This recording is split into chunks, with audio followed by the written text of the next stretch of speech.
Namaskar everyone. I thought of shooting like one video when I'm here because I don't know if I shot anything in Prayagraj as a personal sharing. I think I shot a little bit, but it's not uploaded yet and I don't know if it's timely anymore actually. As you can see in the background, this is Kashi. I don't know if you can recognize this Ganga line. I'm in Kashi currently. I spent about 5 days in Prayagraj and I have like 5 days in Kashi. I'm coming to Kashi after almost about 12 years. 12 years back I had come here and visited Kaal Bhairava. That whole story is up in my video series where I heard a lot of Kaal Bhairava Ashtakam and I landed up in Kashi thinking to meet Kaal Bhairava, and the whole situation freaked me out like anything. And so I never came back for 12 years. I'm sitting now and I'm wondering, it is so strange.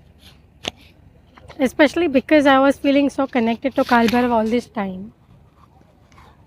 And I was traveling such a lot, right? Like I have been like a digital nomad, so I was just traveling all these years. So I could have very easily just come back and checked it out. What was so freaky about that visit? But that's how these things work, right? They have their own momentum and their own way. So 12 years back I came and had this freaky experience with Kaal Bhairava, and now when I'm coming back I've already taken him as my Ishtadev.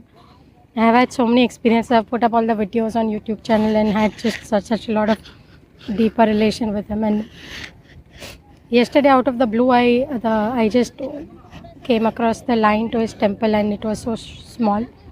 So within 15 minutes I took darshan of Kaal Bhairava, and it was, I mean, from that time, like 12 years back, whatever I had started, this is the first time I have taken the direct darshan of him, of Kashi Kaal Bhairava, in this temple. It was very special actually. I mean, obviously that is expected, that will be special, but like... So anyway, this video I don't want to talk about that, but it's just fascinating how these things work. This trip has been really good. I think I've come also at the right season because it's they are saying till Holi, which is a little bit later in March. The weather will still be better.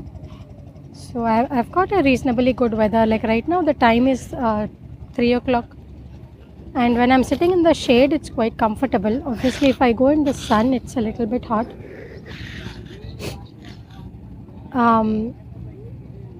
I'm staying near Dashashwamedh Ghat. I'm currently near the seaside. What I've been doing is I just explore the ghats. So the first 2-3 days I went from Dashashwamedh to the other side, which is... So all the ghats I'm looking at, and just near the ghat a lot of the ancient temples are there, so I cover those as well. It happens quite organically. It has been happening very organically. I've been visiting some temples which I never intended to, and I did not even know they existed.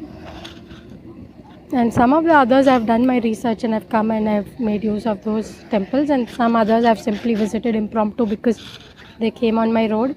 All in all, it's all very, very powerful.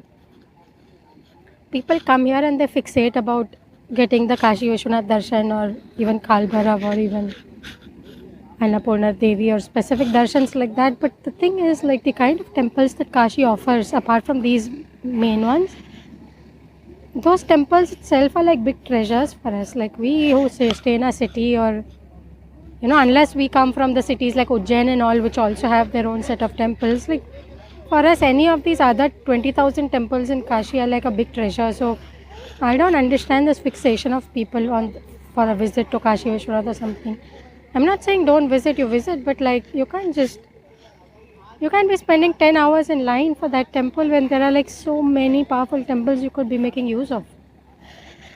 So so it's been 2-3 days. I only took Kaal Bhairav's darshan because it happened naturally. And before, like, I even went there, I went to a few other Bhairav temples. Specifically, there is an Ananda Bhairava which is there near the Ram Ghat. That one is really nice actually, so that I would suggest if you guys if anyone of you are here, you all want to just look into that one. Of course, apart from that, there are the Ashtabhairavs also I've been looking at. I've taken few of the darshan. There's just a lot of other small. So for my email subscribers, I'll be sending out a series of 5 emails, which is specifically about less known powerful temples that I came across on this visit. So there will be like specific emails. So you can subscribe to my email. The link is in the description to subscribe to for my email, and you'll get those 5 recommendations of very rare temples which most people won't be aware of. And Kashi is all about that, right? So many rare temples. The whole thing I think is that you need to connect those temples with your own sadhana and where you are within yourself. So it's like because we are doing Sadhguru's Isha Foundation sadhana, that entire lineage falls under Agastya Muni. If there is a temple of Agastya Muni or anything to do with Agastya Muni, that becomes directly related to us, because from my sadhana, whatever changes have happened in my system, that gets connected to the energy he is exuding, because it's so closely, it's a very intimate relation. Because we've been initiated by Sadhguru and we've kept that initiation alive within us through our practices and through the situation. Now, his initiation, his energies will be connected to Agastya Muni because that's his lineage. So we are connected to Agastya Muni. So that way, if we make these personal connections with the various temples and research that we are doing in these places, then it becomes very, very relevant and very powerful.